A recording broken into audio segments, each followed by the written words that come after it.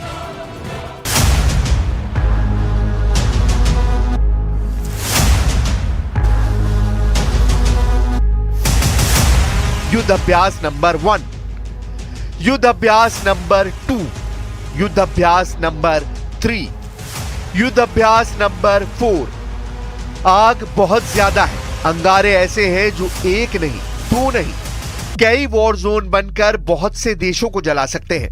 Iran ने जनवरी के महीने में 4 युद्ध अभ्यास करके अपनी ताकत दिखाई। सवाल है कि क्या फरवरी के आखिरी दिनों में या फिर अगले 24 घंटों के अंदर ईरान पर हमला होने वाला है? क्या फरवरी 2025 में शुरू होने वाला है इजराइल और ईरान का सबसे बड़ा युद्ध? ईरान ने जनवरी 2025 में ही इतने हथियार जमा कर लिए हैं कि एक बड़े युद्ध को लॉन्च करने वाला हमला किया जा सकता है। ईरान के ड्रोन बेस के इस वीडियो ने इजराइल से लेकर अमेरिका तक हड़कंप मचा दिया है। ईरान क्यों इतना आक्रामक है? गाजा में सीज फायर और सीरिया में जुलानी के कब्जे ने पश्चिम एशिया के अंदर एक महीने में ऐसा क्या बदल दिया है कि ईरान को लग रहा है कि अब उसे एक नए वॉर जोन के लिए तैयार रहना होगा। ईरान को सबसे बड़ा खतरा अपने परमाणु अड्डों को लेकर है। ईरान को खतरा उसकी सबसे बड़ी ताकत मिसाइल बेस को लेकर है। ईरान को खतरा उसकी सबसे बड़ी फोर्स रेवोल्यूशनरी गार्ड्स को लेकर है। ईरान को खतरा उसके तेल के ठिकानों को लेकर भी है जिस पर इजराइल की नजर गड़ी हुई है। ये चारों ताकत इस वक्त अमेरिका और इजराइल के टारगेट पर है।